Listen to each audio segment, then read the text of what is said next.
The presenting sponsor of Real VC is iGuide. Fast and accurate 3D tours. Find out more information at upmarket.media/iGuide.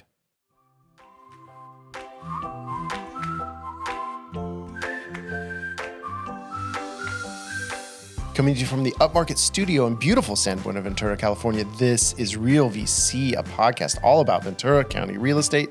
My name is Reed Fish. I'm the CEO and a co-founder of Upmarket Media. Katie Connolly. Come on, Katie Connolly of Coldwell Banker Realty. You're the former Realtor of the Year. I like to point that out. Thank you. It makes me feel important that you are the former Realtor of the Year and then you co-host the show. I'm your co-host. Yeah. It's I need a co-host pin too. It's like a flex for me. Oh. Yeah, that I get the Realtor of the Year. Thank you. I think it's a flex for me too. Yeah. Okay. Oh, good. And also we have a podcast producer of the year, Molly Peart. Please stop. That is an award I just made up. That's not you're going to win thing. it. Yeah. Oh, okay. And she's here behind the scenes. But we today, though, come on, this is exciting. We have Janelle Paez-Carlson of Y Realty, and maybe she can answer the question of why it's called that. But we'll save that till the end. but Janelle, you're a realtor, but my understanding is you're not out there trying to get clients. You're not trying to, we're not going to see your face at the grocery store on the shopping cart. Right. Yeah. No, you won't. Because you're more of a real estate investor. And I am. So you kind of specialize in flipping, or as some people like to call it, rehabbing homes. Right. Right. So that sounds like a PC, angle on that. So is that your focus?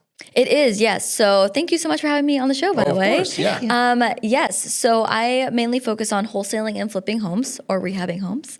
That is my main source of business. But I did start out as a realtor. So I started out as a realtor when 2017, something around there. I didn't love it per se. I felt a little bit more like a therapist than anything else dealing with clients. So congratulations to you on getting Realtor of the Year. That's really impressive. That's because I was a really good therapist. That's good. That's good because I definitely couldn't be. But I'm also a big numbers person. So I'm more of like, if the numbers work, great, buy it. Like very much that's the way my brain works. So the investor angle just kind of suited me better. And I did have a lot of investor clients. So I started to gear towards that way and then just became an investor myself. Right. Well, and with it feels to me, right, and we talk about it on the show a lot, actually, is affordability and the fact that not only are interest rates on the higher side of where they've been historically, in the last 15 years, but, prices are really high. So how is it are there still angles for investors to take with real estate? I mean, it's been historically one of the best investments you can make, right? Mm-hmm. Is that still true? And how are you able to find, the properties to invest in? Yeah. Right. Yeah. I mean, I do believe it's true. I mean, 90% of wealthy people invest in real estate. So if that's the case, I mean, it's obviously got to work, right? And yes, it is very expensive to buy a house right now, no matter where you're at, really, depending on the market that you're in. But I mean, it always appreciates. Like, yes, we do have dips, just like normal market cycles, but it tends to come back. I mean, like so many people didn't want to get in 5 years ago because of interest rates were starting to climb, prices were rising, all that kind of stuff. It's like, but now people are like, oh, I wish I bought that house 5 years ago. Yeah. So I think it's always going to be the case. But for people that can't afford necessarily to buy in Southern California, but still want to invest, they can do something like what I do, which is invest out of state. So as a realtor, that's kind of what I did is I took my profits from my commissions and all that kind of stuff to then invest out of state because I couldn't afford it here. I didn't think I could. Now that was a limiting belief. But now you're rolling in it. Yeah. Well, even back then it was a limiting belief. Like I totally could have figured it out if I wanted to. And I do believe like this is a great market to invest in, especially for rehabbing homes and all that kind of stuff. Rentals, hit or miss because they don't really cash flow that much. But for flipping, for sure. So there's definitely ways to make it work here. And I just did research on this too. I believe there are like anywhere between I know this is a big spread, but 9 to 15 million vacant homes in the United States right now. Wow. So it's like there are so many vacant properties and most of them need rehab. And so I know flippers get a bad rap, but the ones that are doing it well are really providing value to their communities because usually these vacant homes are kind of a nuisance for the area, right? With like break-ins, with squatters. I mean, there was a house on the news recently in North Hollywood that squatters keep destroying that little vacant plot of land because the seller hasn't been there for like 10 years, the house burned down or something like that. So squatters have just been trashing it, doing drugs, all this kind of stuff. And the neighborhood has said like, this is a big nuisance. So like us as flippers and investors, we're able to go into these communities and kind of revamp and revitalize homes that otherwise would just be sitting there and causing problems. Yeah. So I think there's a really big opportunity for people to be able to provide value to their communities, even as realtors. That's kind of like our job too, and helping our area, helping our community, even with this podcast, So very similar thought process when it comes to flipping.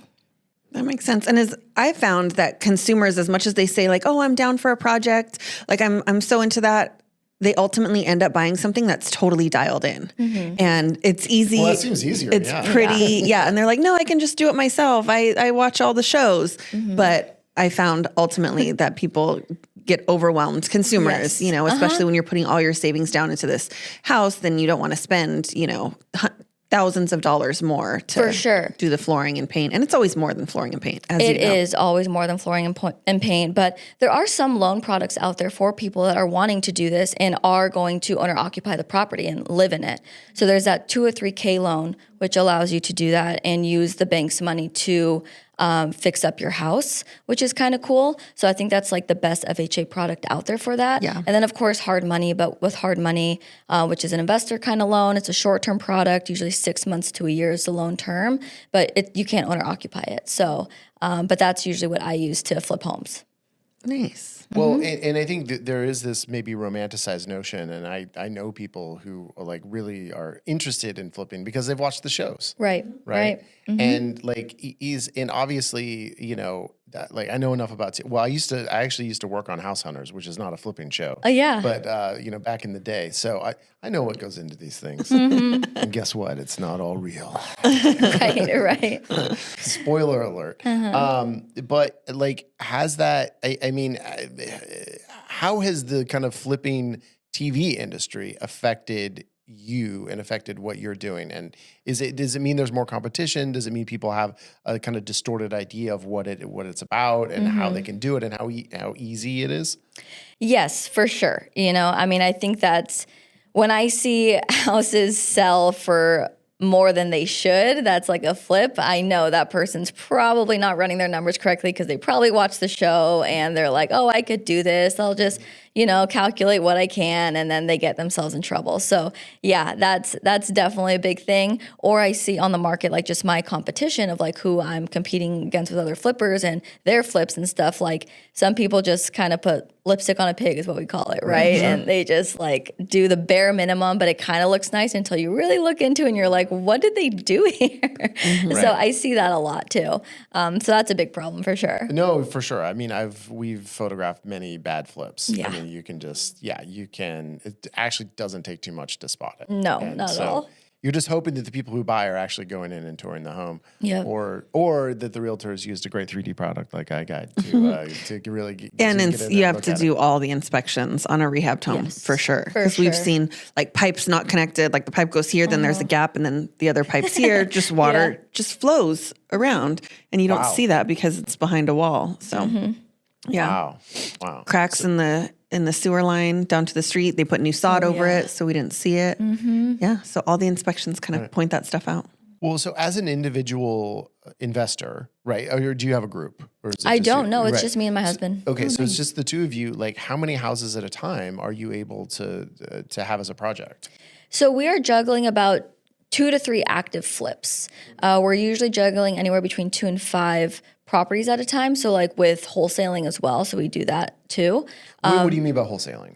Wholesaling is a form of investing where you are acting as the buyer in a transaction. So your whole goal is to find property that need renovation, and you are getting it under contract. You are negotiating, finding it off market, doing all that kind of stuff. You get it prepped and ready to sell to an investor. So and because you're acting as the buyer in the situation, like you have the legal right to buy that property, right? Nobody else does because you're in contract for that property. So you can sell your rights to buy that property to somebody else.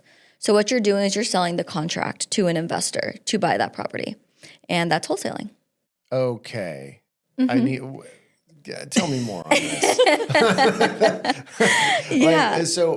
But why wouldn't you just do the project yourself? because you have those skills. So what's in it for you? Like how's your margin better on a wholesale? Because obviously there's less work you have to do, but obviously you're not going to, the ceiling is much lower on what you can make. I imagine. Yes. I mean, it could be, it could not be. I mean, I've wholesaled houses here in Southern California where I made $8,000. That was my assignment fee. Because it was like a development type deal and they were going to build a bunch of stuff. So the investor was willing to pay that much for the assignment fee, which is awesome. But usually an assignment fee, it varies anywhere between 5 to 15K. That's like the average. Okay. And for flips, I like to minimum make 30 because I know I can make about 15 on an assignment. So I want to double that. Minimum 30, but I usually like to be around the 40, 50K range. Wow. Okay. But then it takes 6 months to a year of work to make that 30 to 50K. Right. And further investment of funds. Your risk is higher. Right. Your risk is a lot higher. So with wholesaling, you just have the earnest money in, it's not that big. So what's in it for the investor? I mean, can't they just get a better realtor who's going to figure out those properties as well and to buy them? Or is it just they're basically paying a bit of a premium to make their job easier? Yeah, so when you're working with wholesalers, usually you're supposed to find property that are off the market. So unlike with a realtor that they're usually helping you find stuff on market, with wholesalers, you're going direct to seller and just kind of cutting out the on market, also the on market, the competition on market, right? So you're going straight to that wholesaler that has that deal off market so that you can hopefully get a better deal. And that's usually the whole point. So, and with sellers doing it that way too, usually people are incentivized to use wholesalers because they don't want to deal with the hassle of being on market, dealing with average days on market is 59-ish days now, I think, around there. So it's with a wholesaler, they're usually paying cash or a quick close using hard money or something like that. So it's usually a 2 to 3 week close. And once you get under contract, you're gonna sell it. So. Right. Mm-hmm. And the plus for the homeowners is they have to know that it's okay, this property needs work. Yes. They don't want to put the work. They don't have the funds to put the work. Right. And so they're willing just to take a little bit less to have an assured deal that happens immediately. Yep. And sometimes they need the funds for a certain reason, right? Whether they're in some type of financial distress or foreclosure or something like that. Divorce. Right. Yeah. Inherited properties and they just don't want to deal with it or anything like that. That's where we come in and kind of help the homeowner in that situation and then help the investor find a good deal because not all investors know how to find deals. That's a very separate skill all on its own. Sometimes they like to just specialize in whether it's Airbnb or having a rental property or flipping, right? But they haven't mastered the skill of finding deals. So they rely on other people to find deals for them. What is is there a formula that you use or just some characteristics that you look for when you're deciding, am I going to wholesale this house or am I going to flip this house? I mean, what is the thing that kind of tips it into the flip? Yeah, so for me, it is mostly my buy box and what I look for in a flip. So I'm pretty specific. I really like to, here in Southern California, I try to cater towards first-time home buyers here and in Cincinnati. So here, that is a single-family house, 3-bedroom, 2-bath, 1,200 square feet or larger. That's my bread and butter type stuff. Anything smaller than that, I usually try to wholesale because it's just not necessarily worth my time. Anything bigger than that, I'll just look at comps and see if it's worth it. I also like to stay right under the $1 million range. So anything above that is just a little bit out of my price range and what I'm looking for. And I think what my buyer is looking for too, depending on where I'm at. So that's kind of where I land for that. And so anything above that or under that or whatever, I'll just wholesale it off. Mm-hmm. And are you looking for certain areas? Yeah, so I'm mostly in Ventura County. Which is tough because Ventura County is one of the most stable counties in California. So we love that. Yes, we do love that. There's just not a lot of distress here, which is amazing, right, for everybody, but just harder to find some of those flip type properties. There are some, but just, right. But yeah. then in Cincinnati, how are you looking there? Yeah, so in Cincinnati, I am looking for those single family houses as well, but a 3-bedroom, 1-bath, but 1,000 square feet or larger. Definitely off-street parking because that's not as common out there. So to have a driveway or something like that. Fenced-in backyard, also not common in the Midwest to have a fenced-in backyard, which I was shocked because that's so common here. Yeah, not common out there. So, and then in specific neighborhoods as well. And when we're looking at the different neighborhoods where you might find more distressed properties or that have these other elements that are attractive, is kind of rehabbing properties, flipping, is that kind of the tip of the spear of gentrification for certain neighborhoods? I mean, is this something that you think about, and is there, as you're talking about, I can totally see how, when you're saying there's that one distressed property in this neighborhood and you're going to rehab that is a great thing for the neighborhood. Mm-hmm. But is this always a great thing when it's a neighborhood that maybe is overall not doing as well? And then how is that changing the neighborhood? And how is that, is that driving people who have traditionally grown up in that neighborhood? Are they able to, as the prices rise there, are they able to keep up? I think so. Because I also think, it gives them an advantage as well, because if we are improving a house in that area, it's going to increase the value of their home as well. So even if they don't want to sell, they could still do a HELOC or something and still use that equity to their advantage in some way. So I think that's a great way for them to be incentivized to have flippers come into the area. But also, I think it's also pride of ownership. Like once they start to see other homes looking nicer, people tend to want their house to look nice. Yeah. So that also just drives, I think, just community camaraderie as well. And just like, let's make our neighborhoods look nice, even if they're not flipped and it's just an older home. We still want it to look nice. So, Yeah. Mm-hmm. But it does feel like, though, it's got to go hand in hand with some sort of gentrification. And is there, like, when you're looking, and I mean, I think you can think that's good or bad, it doesn't really matter. There's going to be opportunities, though, if you are looking for real estate investing. So is it like, if you see like a new Starbucks goes in a place you wouldn't think a Starbucks goes, or something like that? For sure. I mean, is that kind of a leading edge onto, hey, maybe this is a neighborhood I want to look at for rehabbing some homes? Potentially. Usually if a new Starbucks or Chick-fil-A, like since they do so much market demographic research, all that kind of stuff. They really do. Yeah, they do. So they usually cater towards the buyers that I'm interested in catering to as well. But I would give it a couple years, before I like really look into that area and see if it's, because I'm also looking at price points too. Like if I can't find comps that will meet what I'm looking for to make deals work there, then it doesn't make sense. Right. If you're the first one in that neighborhood to do a rehab, and then all of a sudden you're $100,000 more than any house in the neighborhood, that's a tricky position to be in. Yeah. It could work, it probably, could, but yeah. right. But yeah, there's more risk, I would think. There's a lot more risk. And even with like the level of renovation too, that's something to think about when you're going into those types of areas too, of just like, what do buyers in this area want and call for? Like what are they interested in? Is it different types of tile? Is it more of just like a basic type of renovation, like maybe you don't have to go to the nines with everything. So also looking at that and just again, like what do the people want in this area that I could give them?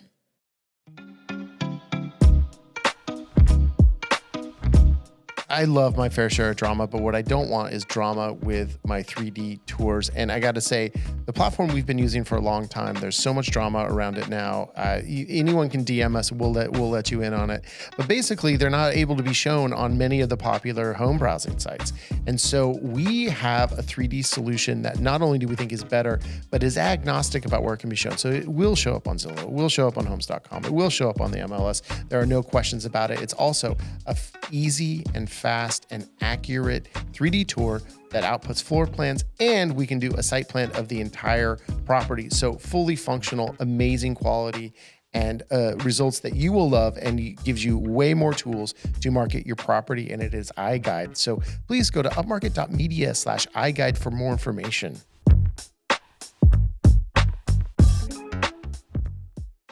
How do you find these properties? Like, are you knocking on doors of distressed properties? Are you searching like death records, divorce, all that kind of stuff? Or are you, as realtors, we all get those texts like, hey, Katie, it's Paul. Yeah. Do you have any distressed properties off market? Like, are you sending those texts out to all the realtors, or how are you finding these properties? Yeah, so I'm not sending those text messages because they drive me nuts. They drive me nuts too, yeah. So I don't like to do that. And there's also just a lot of like legal regulation when it comes to sending those SMS messages. So I just don't love doing that. So I really like to find my leads through direct mail. I've done some cold calling, but I just don't love it. It's not my strength. And then pay per lead, actually. So that's one. So I'm using a website called iSpeed to Lead, and then looking into property leads as well. and then just like buying leads. So they kind of like pre-vet leads. They either cold call or have people fill out forms through like Google, PPC, pay-per-click type stuff, Facebook ads, different things like that. And then they just present the lead, and then you can purchase it if you want for like a couple $100s. So that's what I do. And then do you hold anything? Do you rehab and hold, or you sell everything? I do. So I have a few rentals. So I have a short term here in Ventura, and my primary will be short term soon too when I move, find a bigger house. But I also have a few rentals in the Midwest, in Indianapolis and Cincinnati. Wow. Did you ever live in Cincinnati? No, never. And so what, Actually, technically, I did live there for 3 months last year. that doesn't count. Yeah. So I'm like, no, I never. Yeah. Then what? Just prices is what drove you out there to invest out there? Yeah, so we started in Indianapolis first. My husband had family out there, so we're like, okay, maybe, like we have people there, maybe it'll work, which is so dumb. That's not a way to do it. I mean, I'm not going to call his grandma at 4 a.m. because a toilet's clogged. You know what I mean? Like it doesn't matter if you have people there or not. But so we felt comfortable investing in Indy, started there, got absolutely pummeled because we just had no idea what we were doing. This was like 5-6 years ago. And then I had friends in the Cincinnati market that wanted help finding deals, and that was our specialty, finding off market, just like I mentioned, sending letters and that kind of stuff. So we started helping them out there in Cincy and just fell in love with the area. I mean, the numbers worked, the city was cool vibes, and the rental rates there were really good as well. So we just kind of stuck it out. Oh, nice. So did you get any pushback? So we've talked about this on the show before, like in some areas of Ventura County, they're like, don't LA Ventura and get your LA people out of here. So as a Southern Californian, people just assume that all of us live in LA. Right. So when you go to the Midwest where people, did you get some pushback? Like, hey, get your Los Angeles out of here. This is like, we don't want that here. Or you were pretty well received? Some people were definitely like that. They think that I just have all this money and I'm coming in there to just ruin their market, raise prices, and do all this crazy stuff, right? So I just had to find people that worked with out-of-state investors and were okay with it. And I also think like we did make trips out there to the Midwest to meet our team, our contractor, realtors, wholesalers, all that kind of stuff, lenders. And that helped because a lot of the out-of-state investors from Southern California or just the West Coast, East Coast, they just don't always show their face. So they just kind of like sign checks and that's it. So they don't feel like that person. I mean, they're very, family friendly in the Midwest, very, yeah. So we try to make that known that we were like that too. And like we wanted to build this team together with them, not just us on our own and just make $1 million and that's it. So yeah. I mean, all of us want to just make $1 million and that's it. That's kind of all of our goal. Yeah. We want to do it the right way. I'm sure those people in the Midwest, it's their goal in the back of their mind too. That's why I started this podcast. So how are you competing? So I've heard a lot, and I don't know a ton about it, but and I think even federal regulators talking about the fact that private equity is buying up a lot of homes, right? And so all of a sudden you are competing probably on more of these rehab type properties or lower end properties with these giant private equity companies that have unlimited funds. Is that something that's on your radar? How do you compete with that? And do you think that is a good thing this is a big question. Yeah. I think it's a good thing for the real estate industry or even our society. Yeah, big question. There are a lot of private equity guys especially in the Cincinnati market. Here too, of course, but in Cincinnati because houses are so cheap. I mean, average price point is around $250,000 to $300,000. Wow. So they can buy up a lot of houses. But the city themselves don't love them because they don't always take care of their properties. So there was a big lawsuit about a year or two ago with a private equity company that they were like complete slumlords. So we actually buy a lot of their properties because they don't take care of them very well.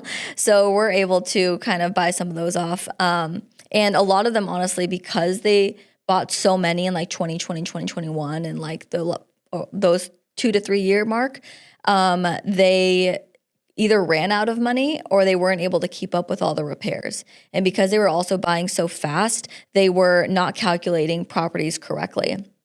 So they got into a lot of trouble that way as well. And I don't love them all the time because they just, like I said, they just I hate don't. private equity. It's yeah, okay. I'm not Yeah, you're not unique in that. I know. Don't worry. I mean, got yeah, it's just tough. I mean, because like as a flipper, I feel like I'm providing some value, just by fixing up homes and providing more housing to an area. Like with these private equity guys, they just don't seem to care. They just seem to care about the bottom line. And so they do not care. Right. Let me just Yeah. clarify. Yeah, there's no seeding. They do not care. So I think that's just what makes it tough with working with them. And I have sold deals to them, because they do offer more than the normal buyer or the normal investor. Right. So No, and that's the problem. We can get mad about it all you want, but people sell to them. Yeah, Because yeah. if they're offering the most money, I mean, I get it. Like if you're sitting there and it's your biggest investment Right. of your life, and you're like, well, I can get 20,000 more if I sell to private equity. I mean, yeah, it's hard to I think you'd be lying if you say you wouldn't do the same thing. Right, right. Or at And- least consider it. Yeah. And I do tell my sellers too that like if they get an offer, I'm pretty straightforward and honest with my offers. And I let them know like this is like the number that I tell you is like 95% the number that I'm going to close on. Like unless we find something crazy during our walkthrough and inspection that I completely missed originally, like this is what I'm going to pay. With these other guys that are giving you like 30 grand above what I'm asking, they're probably not going to pay that and they're going to renegotiate somewhere throughout the escrow process. So that's kind of how I negotiate with my seller on that aspect and kind of like show them what will most likely happen. And when that happens, I just let them know like, give me a call if you don't want to deal with that because that will happen. So just call me if it does. Right. Because ultimately you care what the condition of the property is Yeah. at a certain level, but you're like, you can see it more clear eyed than people. And you're like, Yep. And yeah.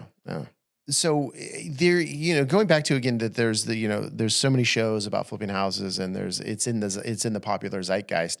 What are the most common questions you get from just people when they find out what you do for work? Like what are people most interested in hearing about from you? I think the most common question is it like HGTV? And I'm like, absolutely not. I do have friends though that are on HGTV, Kamahai and Tristan on Renovation Aloha, and they're amazing. They're fantastic. I absolutely love them. And their show is pretty spot on with Hawaiian real estate and stuff like that. So, and their numbers are fairly accurate. But I have noticed that even some of the numbers that they put up on, like even Selling Sunset or something like that, yeah. like the commissions, like that is not how much they made. Like that's just not correct after splits and everything. And we're like that. that's directly what we're arguing with the Department of Justice about right now. Yeah. So yeah, let's not do that, Selling Sunset. Yeah. So that is that's basically the main questions that I get. Like, is it like the TV shows or like how is it different? And it's honestly mostly timelines. Timelines can be different for sure because I feel like they speed up some of the timelines for the show. It's like it's not. You can't squeeze a 3 to 6 month renovation in 30 minutes, like it's just so different. So, and then like the different things that we deal with pricing going up, material costs going up, contractors, labor, exactly. So like all of those different things and having to also work with market trends, which you don't see in the shows. The different market changes and like having to deal with the fluctuation of pricing on the buyer's market and seller's market, all that kind of stuff I don't think is as prevalent in TV shows. So.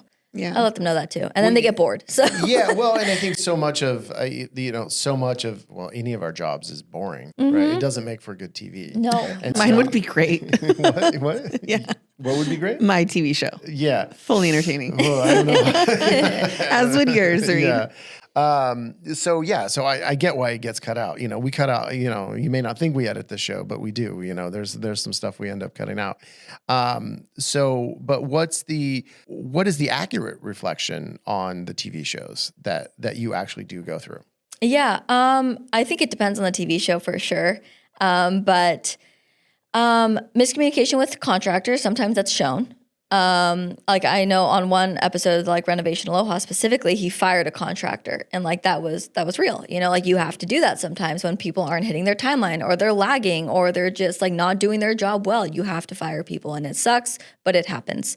So that, I think picking out materials and like having to go to places to look at stuff and looking at price points, all of that can be accurate. And then walking through the property. That is accurate. That you can't fake. Like those properties are nasty. So it's gross. But you said something off camera that's interesting, that you're very much like a numbers person. And if the numbers work, then it works. I feel like people that I've talked to that are like, oh, I want to rehab a home. It's because they are really into like interior design. Like, I want to go pick out flooring and I want to pick out drawer pull handles and all this stuff.